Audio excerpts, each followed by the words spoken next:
Hello, I'm going to start with the presentation. My name is Ralph. I work at CAE Inc.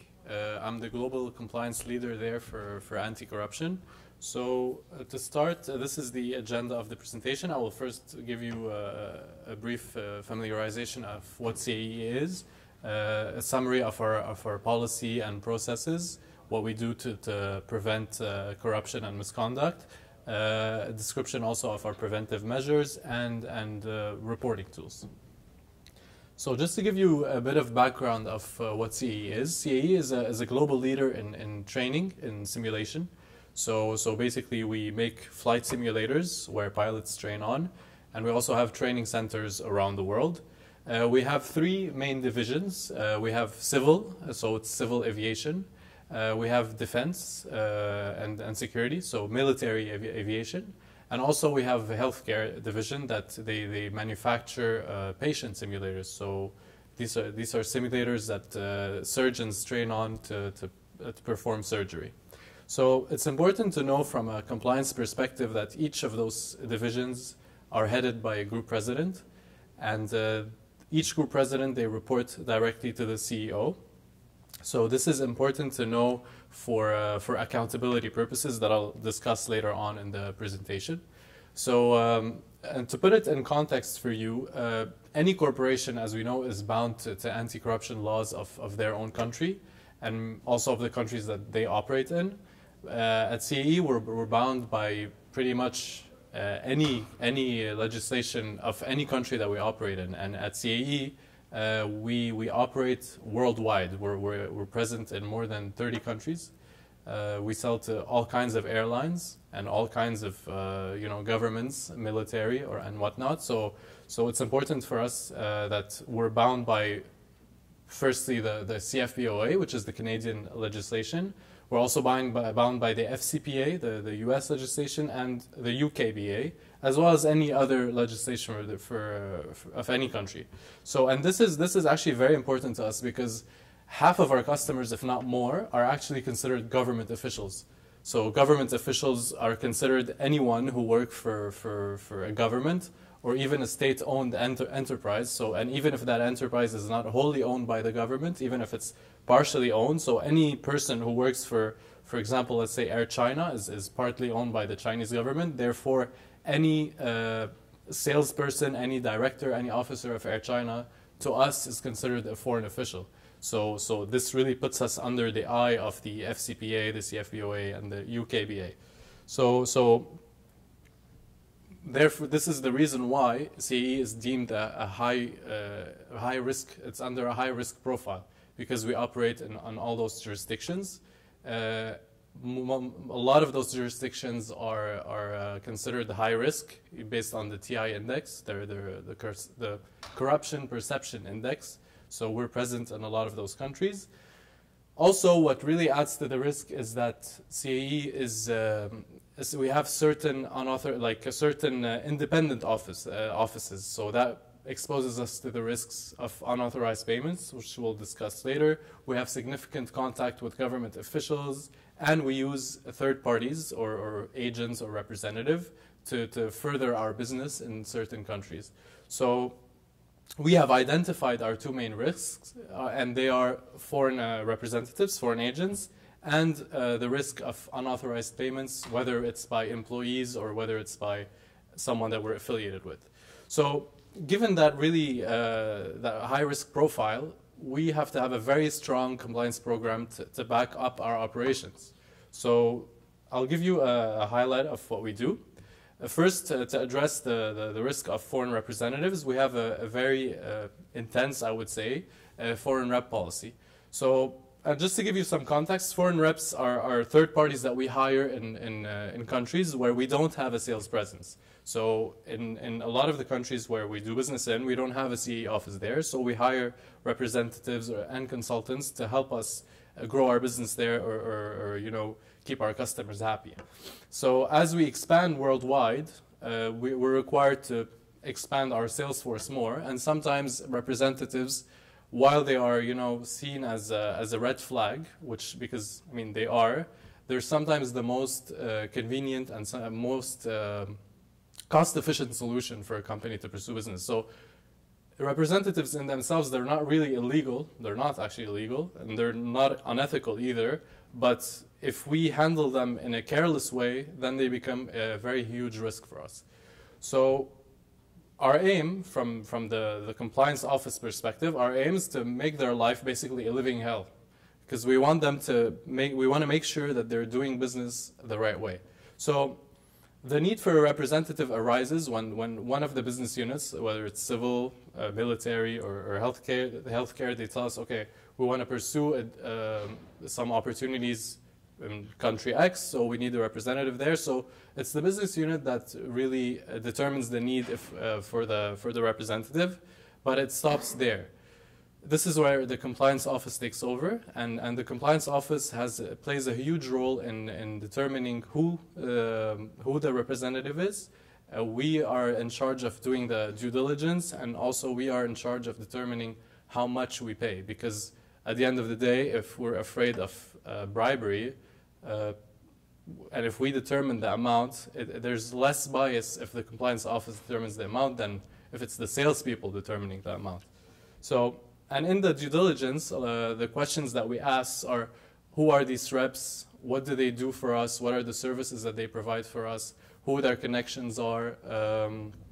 Are they related to any government official, whether by blood or by marriage? So it's very important to know who the reps that we work with are. So this is in summary, this is the process that our reps go through in order to be hired by CAE. So first of all, there has to be the justification for having one. And once that justification is signed off, we proceed with doing an interview with the rep. So we want to get to know who they are, we want to get to know what their background is and what they do for us. So once the interview step is done, we proceed with the due diligence. And to do that, we have a third-party provider that we contact to do a search on the representative that we're investigating. So we want to know if there's any previous red flags, any previous crimes that they committed. We want to get to know who they really are. So once that is done and approved, we give them training. So we really want to let them know that how to operate on CAE's behalf. So we give them intensive training, and also we make them sign a certification saying that they are not going to do any misconduct on behalf of CAE. And then after all of this is done, we sign an agreement with them. So, but it's also important to know that all these steps, they have to be approved by the group president and the chief compliance officer, each and every one of them. And no step will be taken if the previous step was not fully approved. And this policy does not allow any delegation. And the reason why we do this is because we want our executives to be accountable for the reps. So we want to basically hold that risk at the highest level. So no one can give the excuse, oh, that this rep was hired, but we didn't know who hired him, we didn't know why. So really the accountability should be held at the highest level. And to discuss some of the safety measures that we have under our agreements is that, for example, as I said now, that they're only signed by the group president, so no one can just up and decide, okay, I want this rep, so let's do it. So only the group president decides. Also, the fee that we pay for the representatives are only paid after we win the opportunity. So it's a success fee, right? So they're not going to be paid. They're not going to be given an amount of money to be used in order to win the opportunity. We give it to them after. And also, we don't give it to them in one shot, because we don't want to give them a big amount of money all in one shot that they could use for potentially for some misconduct. So we give it to them in the same installments that our customers pay us. So, and usually, for example, the way CAE is paid is, for example, we're paid 10% upon contract award. So once we're paid that 10% upon contract award, then we pay our rep 10% of his fee. So 3 months later, we're paid another 15%. 3 months later, we pay that 15%. So we really want to kind of limit the amount of money that we give it to them. We want to limit the amount, and we also limit the frequency. So, and they are only paid to bank accounts in their names and only owned by them and in their country, the country where they are. So one time we had a situation where a rep was based in Russia, and he wanted, no, he was actually operating in Russia, but he was based in the UK. So we wanted, we went through this whole process with him, and then when we asked him for his banking information, he gave us a bank account in Latvia.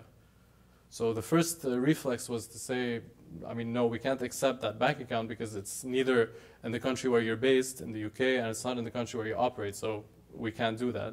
So he insisted. And I just did a basic Google search of, you know, Latvian banking system, like why Latvia out of all places. And I remember the first article that on Google that I got was that Latvia is the new Switzerland. So, I mean, in best cases, the guy just wants to not pay taxes, right? So it's tax evasion. Worst cases, it's a bank account who we don't know whose this is. It could be for a government official, and we're directly depositing money in their account. So we insisted that he gives us, you know, a bank account in his name. But then when it came to that, we said, you know what, we don't want to be in business with someone who we have to tell him and we have to justify for him why we need a bank account in your name. So at this point, we just didn't end up signing an agreement with him because we didn't want to be affiliated with someone like that. So we found a way without using a rep. So there's always a way to do business without using representative, but in certain cases, it's more difficult. But the choice is made easy when you see that, you know, representative, they have a corrupt intent, or they want to, you know, use that money to pay a bribe. So, okay, and another safety measure is that we make them go through training and certification, obviously, but also the agreements that we sign with them, we make them only valid for 1 year. So we don't sign agreements that are, you know, eternal or 5 years or 10 years. We want to sign them 1 year agreements so that you do your job and that's it. So, and if we need to renew just because the opportunity is taking so long to pursue, then we go through that process all over again. So we really try to make it difficult for them. So because in just doing that, it's first of all, it's a safety measure for the company. But then again, when a rep undergoes this process, you can tell a lot about them by the way they react. If they're cooperative and if they're transparent, then we don't have much to worry about. But if they're really resistant and they don't want to, you know, provide information, and if they fill out the papers, or if they undergo the interview with a bad attitude, you can tell that this is not the type of person that I want to work with. So you can tell a lot by the behavior, and this is not something that is written in a policy anywhere. You know, it's just your intuition can tell you a lot about the people that you work with. And we'll discuss a bit more about that later in the presentation. And one more thing that I forgot actually to mention here is that in our agreements we have a clause that gives us the right to audit everyone we work with. So at any given point, if we wish to audit that person, we can go ahead and do so. And just by the fact if they accept that clause or not, it tells us a lot about who they are and how they do business. So another avenue that is a risk for any company is business courtesies. Business courtesies are gifts or entertainment exchanged or received. So this is another avenue where it's a risk to us. And the reason why, you know, I would say that reps and business courtesies are the biggest risks is because any company who has strong internal controls, it's really hard for anyone to just, you know, ask the CFO, give me $500,000 that I'm going to use, but I'm not going to tell you what for. So doing that is very, very difficult nowadays. So that's why the easiest way to funnel money for a bribe is either through reps or through gifts and entertainment or business courtesies. So we also have a very you know, rigorous and detailed policy when it comes to business courtesies. So a business courtesy is deemed unacceptable when it's money or cash equivalent. So, I mean, for the obvious reason, you can't really give someone money, that's because it's going to be a bribe. When it's requested by a recipient. So if we have a customer or any third party that we work with and tells us, I want this gift in order to proceed, then you're just literally asking for a bribe. So that's not acceptable. When it's extravagant or luxurious, and that also goes both ways. So we can't give something like that, but we also can't receive anything like that.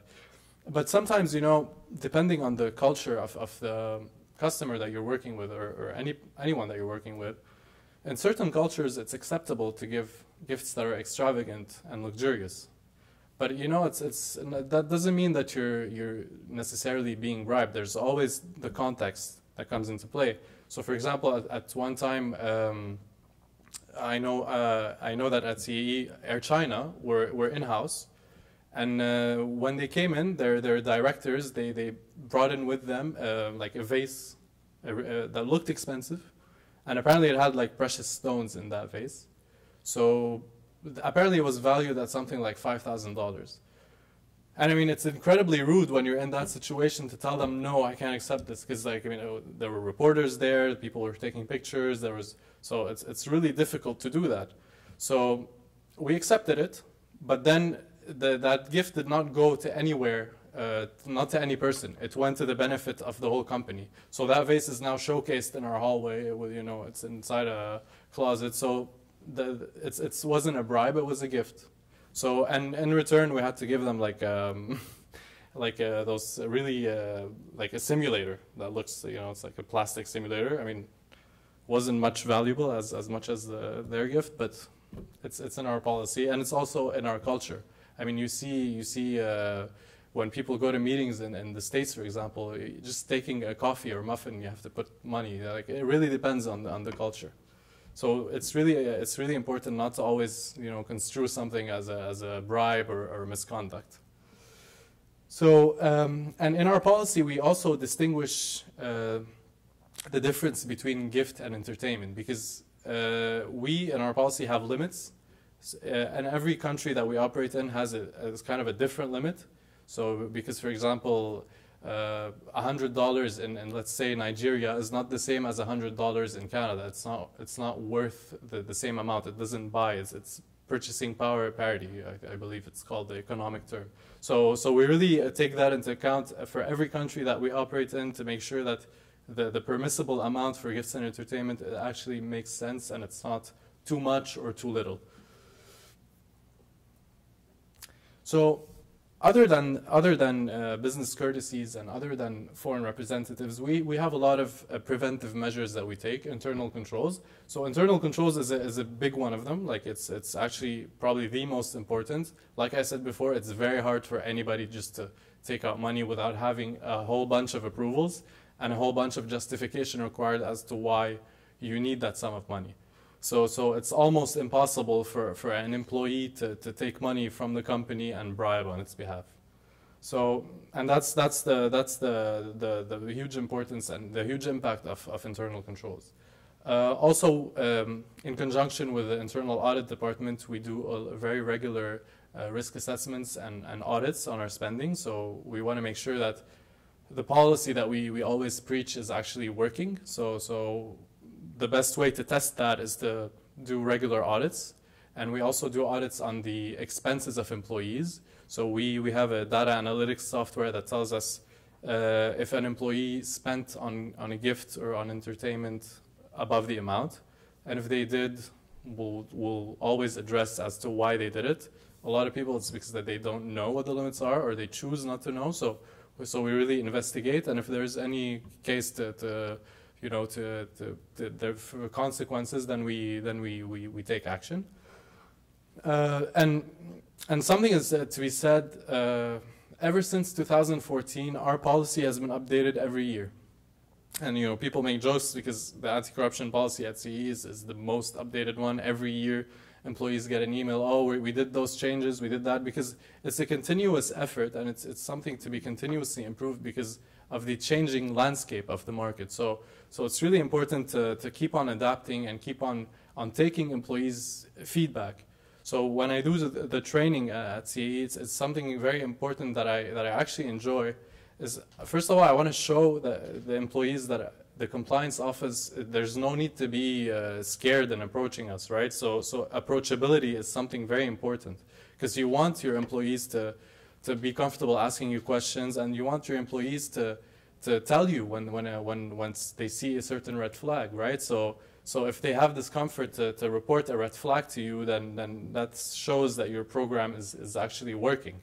And also, there is something that is not written always in policies, there's a practice at companies where, you know, just the fact that you know a lot of people in the company and you talk to them and you're approachable, this mechanism lets lets employees to keep each other in check, right? So if your employees are comfortable telling you, oh, this happened, oh, we heard someone did this, someone did that, so this shows that, first of all, they're watching each other in a way, and second of all, that your whistleblowing is something that could be done informally, and people are just comfortable telling you because they first of all, they know what you're looking for, and then they know that this is right or this is wrong.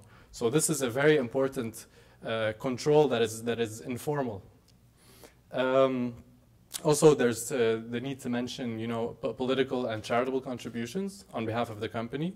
Our policy for political contributions are nobody is allowed to do a political contribution on behalf of the company. I mean, if someone wants to do a political contribution on their own time, that's you know, it's to them, but not on behalf of the company, obviously.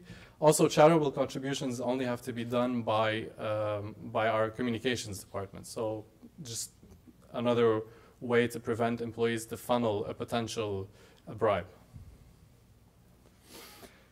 So when working with third parties, these are some of the red flags that we look at. You know, obviously the first one is if a country has a reputation for corruption, and you know, there's something to be said about the perception index, the corruption perception index.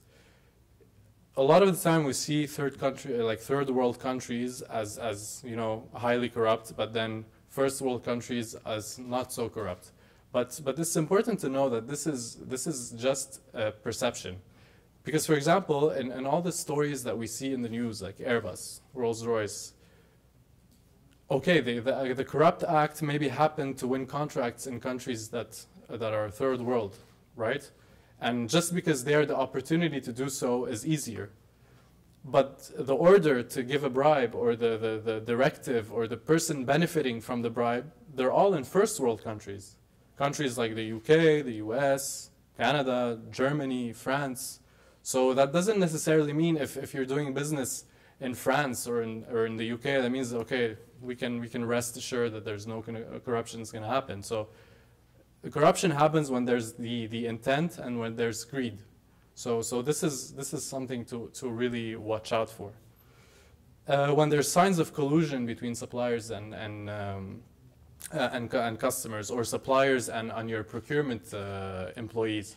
So this is especially important for procurement, because when you don't take effective measures to reduce bribery with your procurement department, because a lot of the times we're focused on sales, right? And we're focused on the giving bribes, and we're not focused on the receiving of bribes.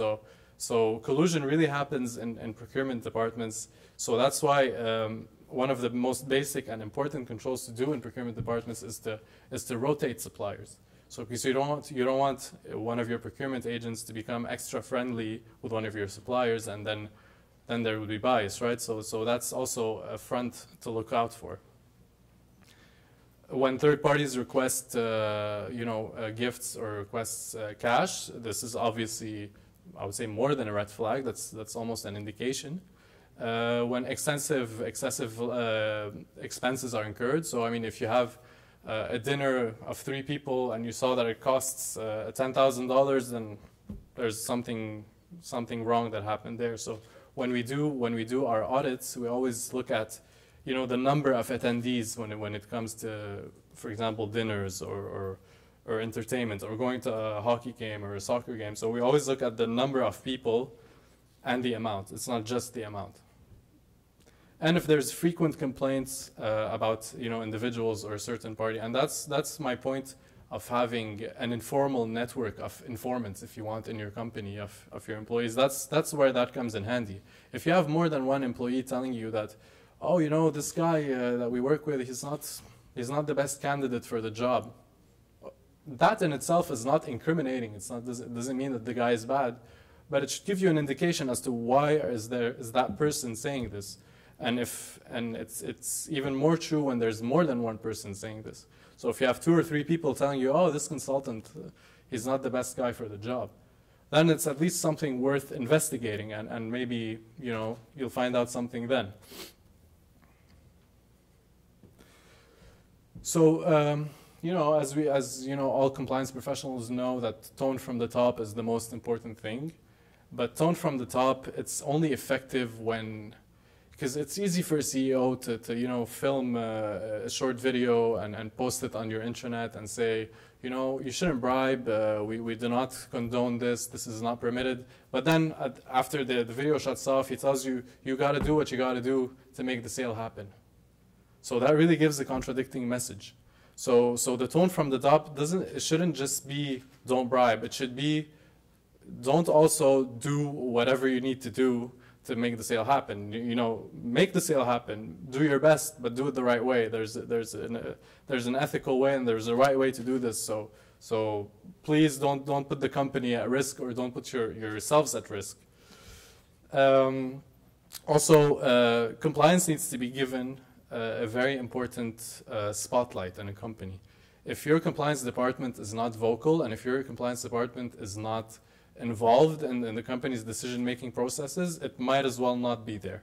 So for us, it's something very important. Our Chief Compliance Officer reports monthly to the Executive Committee on anything that is you know, of note that happened, and also we have, you know, certain KPIs that we report on every month. Also, we report quarterly to the Board of Directors, and annually there's a big meeting with the Governance Committee and the Board of Directors on this topic. And also, CAE is a member of the UNGC.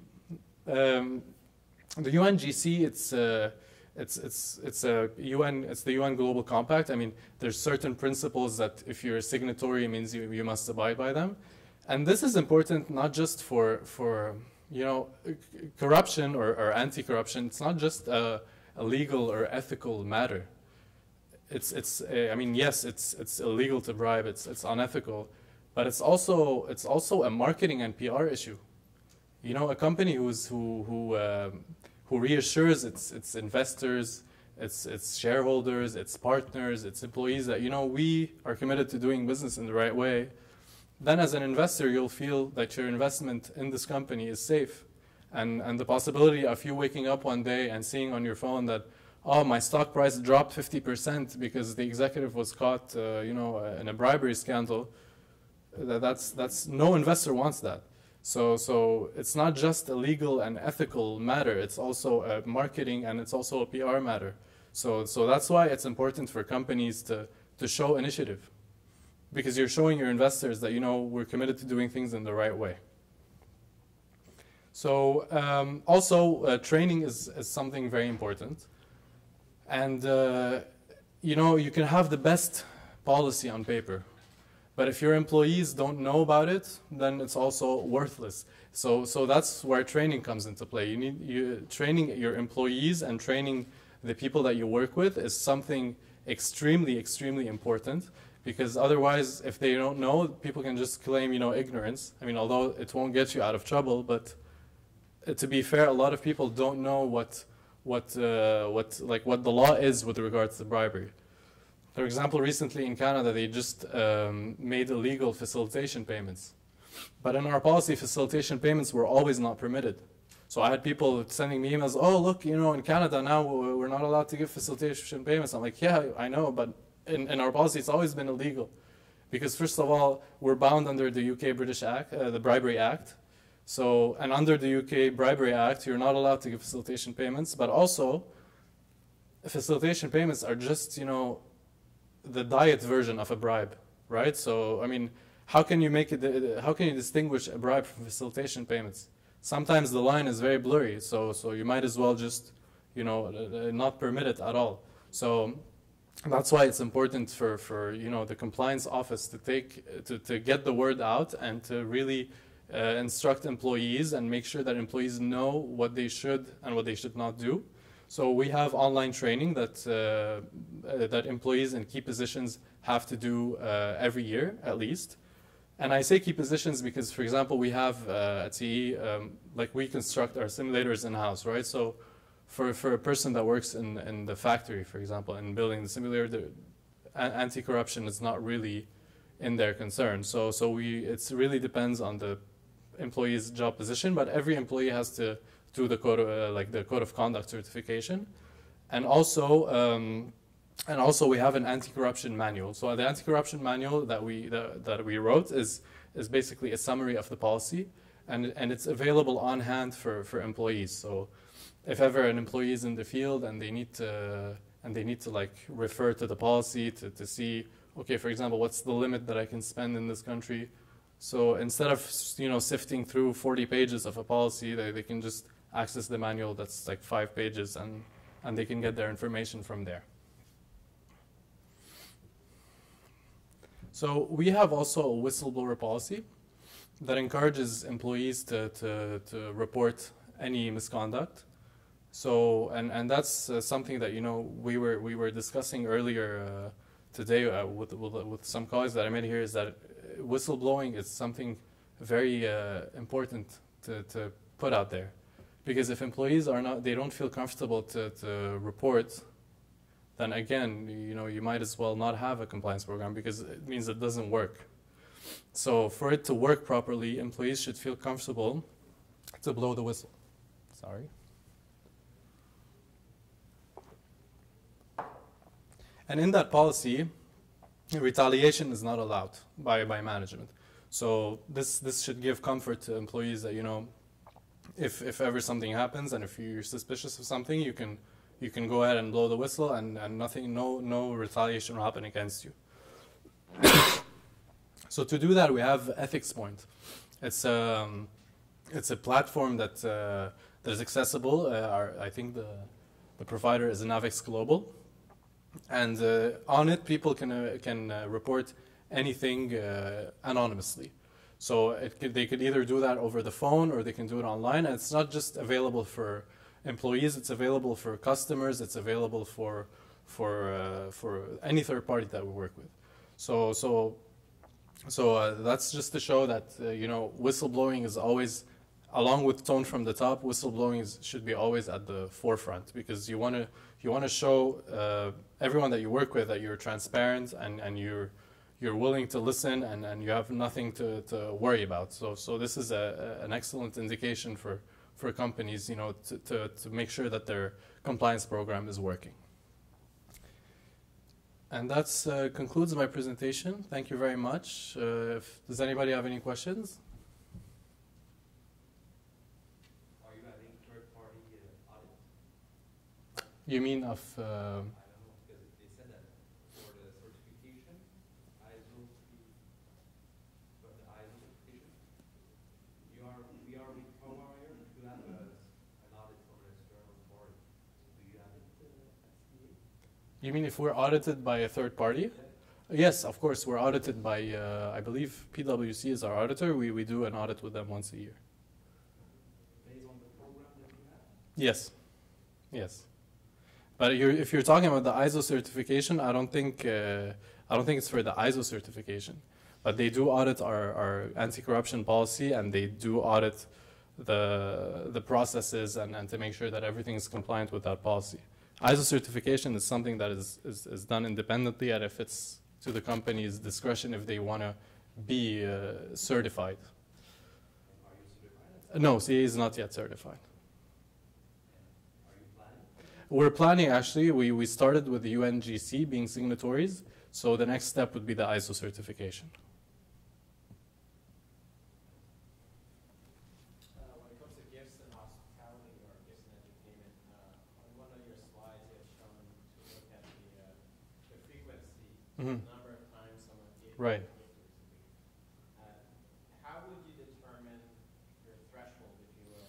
Because people in business development will have a higher volume as opposed to other types of employees. See, that's a very good question, because every case in that subject it's very subjective, right? So sometimes you can have a high frequency of gifts, but that's not necessarily a bad thing, right? But that's why we need to examine every situation that is presented to us as a red flag. So, for example, if you have a supplier giving you a $500 gift every single month, just from the same supplier and just only to you, So that would be easily construed as a bribe. Whereas if you're getting it, for example, from different suppliers for different reasons, then it's less of a red flag. But the important from a compliance perspective is that every single situation that is presented to us and that looks that way, we have to investigate it to understand what is the reason, right? So it could necessarily not be a bad thing, especially like, for example, in holiday periods where, you know, you get a lot of gifts, it's normal. So and also you have to look at what you're getting in return. So if it's a prospective customer giving you very frequent gifts, then you can tell, okay, the motive is that you give him your business. But if it's a customer that, for example, you finished working with and you're done, and there's no potential to work in the future, and if he's giving you gifts, then it's not as much of a red flag. But that's also opens the question for us on training employees. So you as an employee, you also have you basically have the say as to accepting it or not. So if you are also accepting gifts at a high frequency, it also says a lot about the employee. So I mean, to not ramble very much, the point is that every situation is unique and different, and it needs to be examined separately.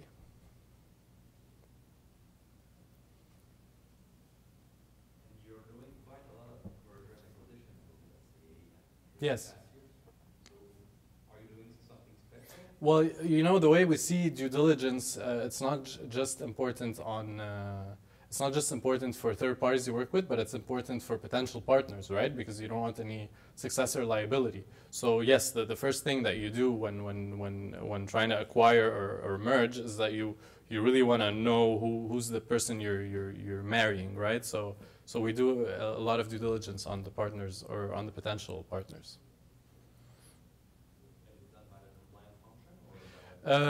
Sometimes the compliance function doesn't have enough resources to do so, so we do it externally.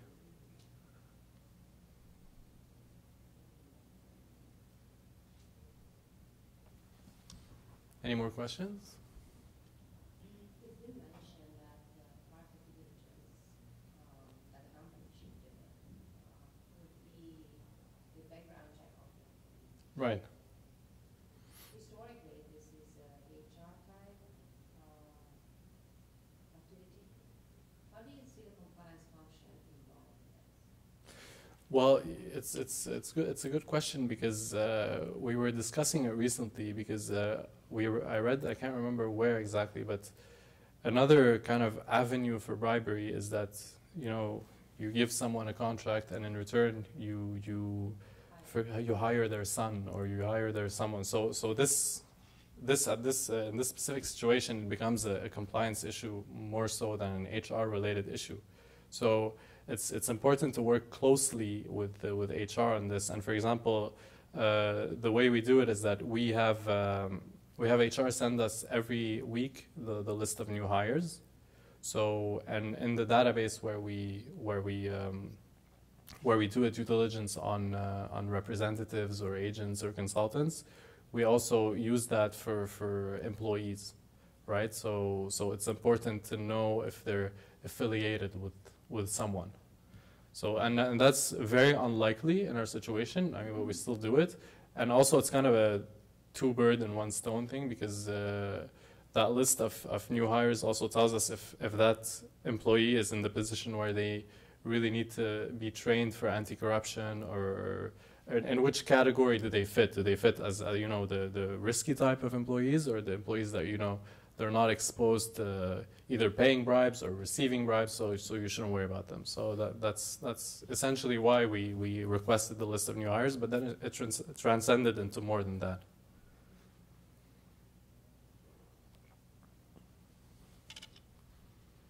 That's it. Thank you very much.